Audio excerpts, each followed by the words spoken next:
ओम या श्री स्वयं सुखिदिनां भवनेश्वरलक्ष्मी पापात्मनां कृतिदियां हृदये सुबुद्धि श्रद्धा सदां कुलजना प्रभवासलज्जा तां त्वां नतास्म परिपालय देवी विष्णु। नमस्कार, स्वागत है आपका आचार्य वाणी में। मैं आचार्य डॉक्टर विक्रमादित्य आपके साथ। देखिए, ग्रहों का परिवर्तन तो हर क्षण हो रहा है और आज हम जिस वीडियो को आपके समक्ष लेकर उपस्थित हैं, सूर्य का परिवर्तन विशेष तौर पर धनु राशि वालों के लिए क्या कुछ लेके आया है। सूर्य अभी तक आपकी तृतीय राशि में चल रहे थे, शनि के साथ चल रहे थे। शनि महाराज बड़े त्रस्त थे, शनि का अंतर्द्वंद उत्पन्न हो रखा था विशेष तौर पर सूर्य के साथ। अब वो तो ठीक हो गया, आगे निकल गए, लेकिन वहां सबसे बढ़िया ग्रह जो आपके ग्रह राशि के मालिक हैं, उनके साथ उनका अंतर्द्वंद चालू हो गया है। वो आपके लिए हितकारी नहीं है। जो आपकी अच्छी बड़ी लॉटरी खुलने के चांस बने हुए थे, क्योंकि 7.5 खत्म हुई थी, उसके बाद इतना बढ़िया योग बने थे, बृहस्पति परिपक्व काल में थे। वो क्या है ना कोई चीज एक ना एक कष्ट साथ में चल रहा होता है। इतना बढ़िया सब कुछ हुआ, शनि महाराज भी ठीक हो गए और बृहस्पति ने पूर्ण अपना बनेटी घुमाने का समय आ गया था। ऐसे में सूर्य ने परिवर्तित होकर वहां बृहस्पति की शक्तियों को क्षीण कर दिया। जो लॉटरी खुलने की लास्ट अपॉर्चुनिटी थी, वो कहीं ना कहीं रोक दिए। तो उसको आपको ठीक करने का रास्ता बिल्कुल है। आप परेशान ना हो, चिंता ना करें। उसके लिए भगवान ने, जब सब दरवाजे बंद हो जाते हैं दरवाजे, तो भगवान कोई ना कहीं एक जगह बिठा देता है, कोई ना कोई ये सूत्र भी देंगे आपको। चिंता ना कीजिए, वो भी सूत्र है साथ में। ज्योतिष में यदि आप उसको समझने की एनालाइज करने के बाद निदान के साथ साथ उपाय भी होता है, रेमेडी साथ में चलती है। रेमेडी बहुत बढ़िया है, चिंता ना कीजिए। लेकिन समझ तो लिए प्रभाव क्या उत्पन्न कर दिया। अभी तक आप समझे क्या हुआ था। धनु राशि वालों की 7.5 चल रही थी। 7.5 चलते ही शनि महाराज वहां पर चल रहे थे, बृहस्पति। 7.5 में क्या होता है कि हमारे को सिखाया जाता है, ज्योतिष जब बचपन में सीख रहे थे, पिताजी कहते थे कि हमारे पिता आचार्य केशव देव जी महाराज 7.5 चल रही हो तो कुछ भी शुभ होने का खुलने में योग आ रहा हो तो थोड़ा जवान दबा के दो, एकदम मत बोलना कि भैया कि बिल्कुल लॉटरी खुलने वाली है। तो वो क्या था, 7.5 चल रही थी आपकी काफी लंबे समय से। और 17 जनवरी को शनि परिवर्तित हुए। शनि परिवर्तित होने के बाद जैसे ही अपना प्रभाव उत्पन्न करते, बृहस्पति अपना शुभ और करने का प्रयास कर रहे थे और वहां पर शनि ने जैसे ही हटे तो वहां पर शनि को अस्त कर दिया सूर्य ने।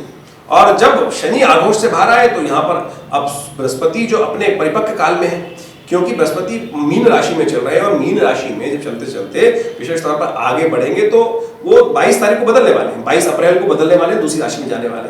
अभी शुभ ग्रह में चतुर्थ भाव में है। चतुर्थ भाव के बृहस्पति विशेष तौर पर गोचर में कहा जाता है कि बहुत बड़ी लॉटरी उत्पन्न करा के जाते हैं, लेकिन 7.5 चल रही थी तो वहां पर वो कष्ट था। तो ऐसे में अब 31 तारीख को बृहस्पति हो जाएंगे अस्त, 22 तारीख तक बृहस्पति इसी राशि में रहने वाले हैं। तो ऐसे में कुछ खास उपाय, सूर्य का यहाँ आना किसी प्रकार भी आपके लिए बहुत ज्यादा शुभ देने के योग नहीं बनाने वाला है। लेकिन देखिए, जब रास्ता है ना तो उस रास्ते को समझ लेना चाहिए।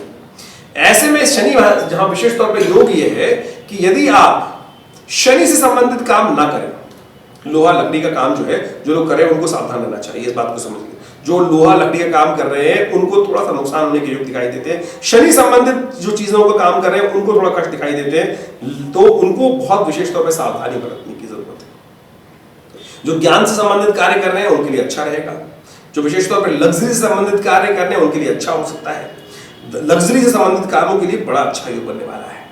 तो आपको खास तौर पर सावधान रहते हुए काम करने की जरूरत है। यदि आप सावधानी के साथ काम करेंगे तो बहुत अच्छे से आपको लाभ हो सकता है। ऐसे में एक उपाय करने का प्रयास कीजिए। यहां पर क्योंकि बुध भी अस्त हो गए हैं, लेकिन बुध अस्त चलते चलते यहां पर जो चतुर्थ भाव में बुध का योग बन रहा है वो एक बात बहुत बढ़िया देता है। एक उपाय करने से बहुत से कष्ट दूर हो सकते हैं और उससे पहले वो उपाय बन रहा है। मैंने आपको कहा ना, परमात्मा कोई ना कोई रास्ता रखता है।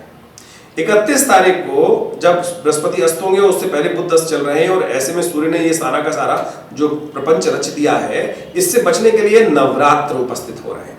22 तारीख से नवरात्र आ रहे हैं।